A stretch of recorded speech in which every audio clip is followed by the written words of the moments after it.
மேற்கு திசை காற்றின் வேக மாறுபாடு காரணமாக மிதமான மழை பதிவாக வாய்ப்புள்ளது. வங்கக்கடலில் நிலவி கொண்டிருக்கும் காற்றழுத்த தாழ்வு மண்டலம் காரணமாக தமிழ்நாட்டிற்கு எந்த ஒரு பாதிப்பும் இல்லை. ஆகஸ்ட் முதல் வாரங்களில் மிதமான மழையும், இரண்டாவது வாரங்களில் மிதமான மழை முதல் கனமழையும் பதிவாக வாய்ப்புள்ளது. மறக்காம லைக் பண்ணிக்கோங்க, சப்ஸ்கிரைப் பண்ணிட்டு பாருங்க. அடுத்த 7 தினங்களுக்கான வானிலை முன்னறிவிப்பு மற்றும் எச்சரிக்கை. தமிழ்நாடு, புதுச்சேரி மற்றும் காரைக்கால் பகுதிகளுக்கான ஓரிரு இடங்களில் லேசான மழை முதல் மிதமான மழையே பெய்யக்கூடும். அதிகபட்ச வெப்பநிலையை பொறுத்தவரை தமிழகத்தில் ஓரிரு இடங்களில் அதிகபட்ச வெப்பநிலையானது 37 முதல் 39 டிகிரி செல்சியஸ் அளவில் இருக்கக்கூடும். இயல்பிலிருந்து 2 முதல் 3 டிகிரி செல்சியஸ் அதிகமாக இருக்கக்கூடும். அதிக வெப்பநிலை மற்றும் அதிக ஈரப்பதம் இருக்கும் பொழுது வெப்ப அழுத்தம் காரணமாக அசௌகரியம் ஏற்படலாம். சென்னை மற்றும் புறநகர் பகுதிக்கான வானிலை முன்னறிவிப்பு. அடுத்த 24 மணி நேரத்தில் வானம் ஓரளவு மேகமூட்டத்துடன் காணப்படும். நகரின் ஒரு சில பகுதிகளில் லேசான மழை பெய்யக்கூடும். அதிகபட்ச வெப்பநிலை 36 முதல் 37 டிகிரி செல்சியஸ் மற்றும் குறைந்தபட்ச வெப்பநிலை 28 முதல் 29 டிகிரி செல்சியஸ் ஒட்டியே இருக்கக்கூடும். மீனக்கான எச்சரிக்கை.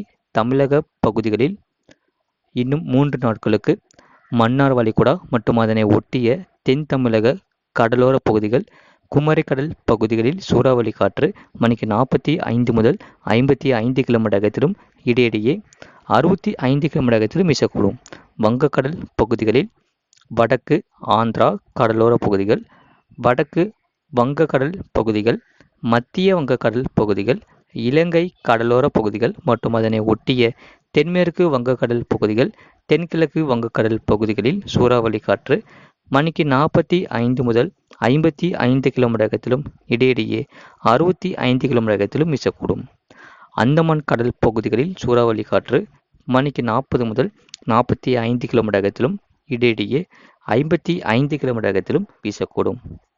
அரபிக்கடல் பகுதிகளில் எச்சரிக்கை எதுவும் இல்லை. மேற்குறிப்பிட்ட நாட்களில் மீனவர்கள் இப்பகுதிகளுக்கு செல்ல வேண்டாம் என்று அறிவிக்கப்படுகிறார்கள்.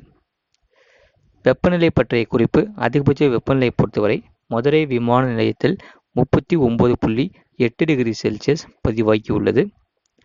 தமிழகத்தில் ஓரிரு இடங்களில் கோயம்புத்தூர் மற்றும் நீலகிரி மாவட்டங்கள் மழை பெய்துள்ளது. புதுச்சேரி மற்றும் காரைக்கால் பகுதிகளில் வறண்ட வானிலை நிலவியது. 24 மணி நேரத்தில் வெப்பநிலை மாறுதல்.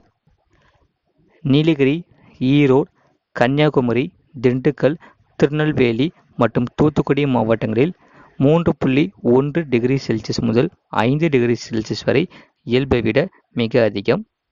தஞ்சாவூர், கோயம்புத்தூர், நீலகிரி, கடலூர், தருமபுரி, மதுரை, சேலம், நாகப்பட்டினம், வேலூர், திருவள்ளூர் மாவட்டங்கள் மற்றும் புதுச்சேரியில் 1.6 டிகிரி செல்சியஸ் முதல் 3 டிகிரி செல்சியஸ் வரை இயல்பை விட அதிகம்.